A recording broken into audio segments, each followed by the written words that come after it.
Hallo zusammen, du hast Crown Cletus oder Chris. Ich hoffe, ihr seid gut klargekommen mit der Zeitumstellung.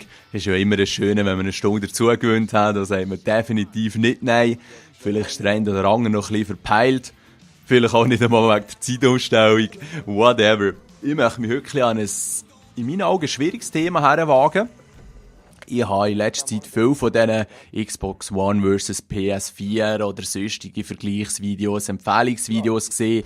Und bei einigen musste ich sagen, okay, da sieht man ganz klar, dass ein Fanboy das Video gemacht hat. Rein von dem her bringt mir das nichts. Bei anderen musste ich sagen, okay, die Informationen, die mir hier geboten wurden, sind jetzt nicht gerade unbedingt korrekt oder so umfassend, wie ich das gerne möchte. Darum habe ich mich vermehrt auf das neojeff.com, glaube ich, Forum. Ich tue ein paar Links in die Beschreibung. Habe ich mich ein bisschen darauf konzentriert, weil das sind häufig Leute, die ein bisschen draus kommen. Und dort ist jetzt eben in letzter Zeit ein Gerücht auftaucht, das schon noch heftig ist.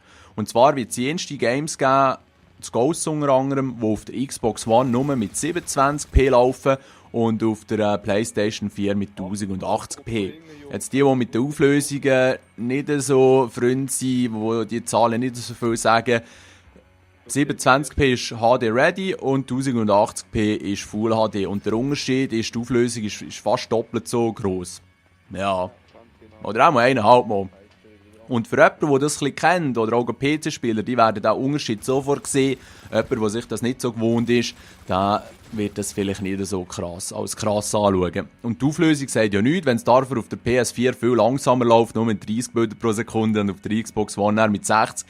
Dann wäre die Xbox One-Version gleich angenehmer zum Spielen. Aber beide laufen mit 60 Bildern pro Sekunde, also haben wir nur den Unterschied von Auflösung. Und dann ist doch in diesem NeoJeff-Forum debattiert worden, ob das jetzt stimmt, ob das von einem Fanboy ist, ob das nur ein Gerücht sind. Aber es sind dann immer mehr Leute gekommen, die das in dem Sinne auch bestätigt haben. Und gesamthaft ist es dann darauf herausgelaufen, dass es momentan so aussieht, als wären die Entwicklertools, die Entwicklerprogramme für PlayStation 4 massiv besser. Ausgereifter, benutzerfreundlicher und von Microsoft sind die Programme scheinbar noch in Entwicklung und noch nicht so, dass sie die gleiche Qualität erreichen können wie bei der PlayStation 4. Und das kann verschiedene Gründe haben. Vielleicht hat Microsoft das ein bisschen verschlafen, vielleicht haben sie ein bisschen pressieren müssen. Keine Ahnung. Es sieht einfach so aus, als hätte Microsoft Sony auf der ganzen Linie unterschätzt. Als wäre Microsoft wie irgendwie so eine fette Jabba the Hutt in ihrer Hütte rumgehängt und hat nur gelacht und denkt, Sony hat keine Chance. Und dabei sind sie mittlerweile meilenweit davon vorbeigezogen. Und der Konsolenkrieg scheint schon von Anfang an für Sony entschieden zu sein. Aber es ist ja noch nicht einmal draussen, die Konsole. Von dem her ist das eigentlich alles nur eine Annahme und vielleicht kann Microsoft das Ruder noch umreißen. Was ich aber jetzt, am 27. Oktober 2013 kann sagen, ist, dass PlayStation 4 scheinbar die Nase vorne hat. Und was heisst das jetzt für uns Schweizer?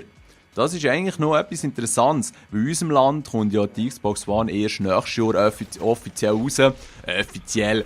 Und das Gute ist, dass man somit, wenn man jetzt eine Konsole möchte, das Jahr zur PlayStation 4 wird greifen, ausser man zieht sich eine bei Alcom oder importiert sie von sonst jemandem. Ich werde das auf jeden Fall machen, weil ich das Zeug testen will, euch auch ein Feedback geben. Und ja, ich sage jetzt mal, wenn man finanziell die Möglichkeit hat, kann man so etwas machen. Aber eben jetzt für die nur eine Konsole sich möchten, können oder dürfen kaufen, ist es eigentlich chillig. Zieht nicht mal PlayStation 4. Weil so hat er mit grösster Wahrscheinlichkeit momentan die stärkere Maschine, die ausgereifter ist, die schlussendlich ein bisschen schönere Games liefert. Und wenn dann die Xbox One im April oder so in der Schweiz rauskommt, hat Microsoft ihre Tools und so vielleicht auch schon ein bisschen verbessert. Und dann wird der Unterschied nicht mehr so gross sein.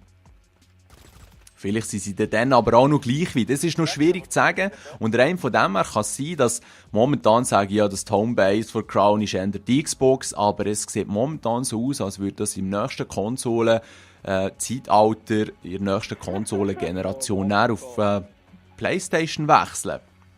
Weil der Vorteil ist halt wirklich, wenn man kein Fanboy ist, kann man sich eigentlich das zulegen, wo am besten funktioniert, wo am schönsten aussieht und kann so eigentlich als Gamer die Games in dieser Qualität spielen, wie man es eigentlich auch möchte. Wenn man jetzt nicht nur einen PC möchte kaufen. Und rein von dem her bewegen wir uns halt ein bisschen. Und ich weiss, Konsolen sind noch nicht einmal draussen und es wird sich vielleicht noch viel verändern und so weiter und so fort. Aber eben momentan PS4, Sony scheint wirklich alles richtig gemacht zu haben.